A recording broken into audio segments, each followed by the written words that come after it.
মনে আজকে আমি দেশি মুরগি দেয়া মিষ্টি লাউ রাঁধছি।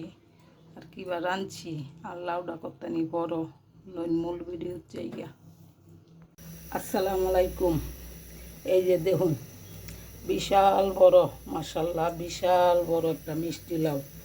মানে মিষ্টি লাউডা আমি কিবা কাটাম এটা চিন্তা করে গেছি, আর কি দাঁড়ালে ভাল লাগবো এরকম বড় মিষ্টি লাউ। পরে ভাবলাম ফ্রিজও তো দেশি মুরগি আছে, তাহলে দেশি মুরগি দা মিষ্টি লাউডা রান্ধালাই। পরে ফ্রিজেতে একটা দেশি মুরগি বার করলাম আর অনেক লাউডা কাটাম, কিন্তু কাটাটাই আমার সমস্যা হইব। এরকম বড় লাউ আমি কীভাবে কাটাম? আচ্ছা কাটিয়া তাহলে আমি তরকারিটা রান্ধার লাগিয়া বাউ করি, আপনারা লগে থাকুন। যে লাউডা আমি কাটটা লইলাম একটু কাটছি, তাও এনে হয়েছে মাশাল্লাহ। এনে আমি রান্ধাম আর মুরগিটাও কাটটা লইলাম দেশি মুরগি। আর লইনানে রান্না যাইয়া মশলাটা খুব ভালো বা কষা লইছি। অনেক মুরগির মাংস দিয়ে দিতেছি। দেশি মুরগি তো এই একটু দেখা যা।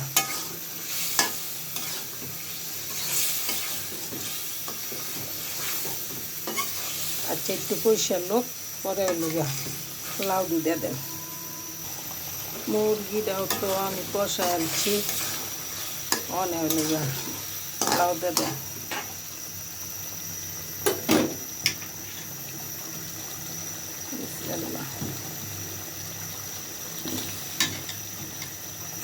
লাউটা বড় হইলে কি কালারটা এত সুন্দর না, আর বালাবা ফাঁকছেও না। বালাবা যদি ফাঁকতো তাহলে লাল দেখা যাইত, কালারটা দেখে বোঝা যাইতেছে যে ফাঁকছে না।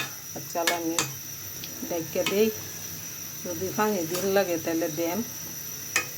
আগে কষালু দেখুন লাউডার মধ্যে কি কতগুলো পানি উঠছে, তাইলে আমি আজকে আর লাউডা পানি দিতাম না।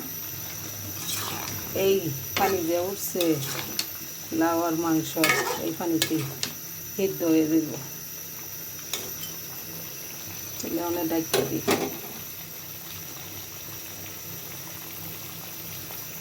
দিয়ে দিতেছি এলাচ, দারচিনি, তেজপাতা, দেখাই রাখতে আলাদা দিই। আমি খেয়েছি না পানি দিন লাগতো না, আল্লাহ দিলে পানি উঠছে লাউডাতে।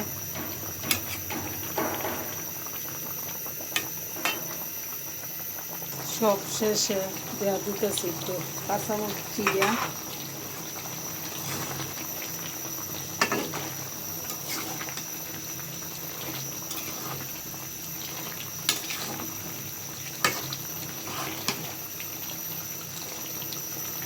লাউডা আমার রান্না হয়ে গেছে।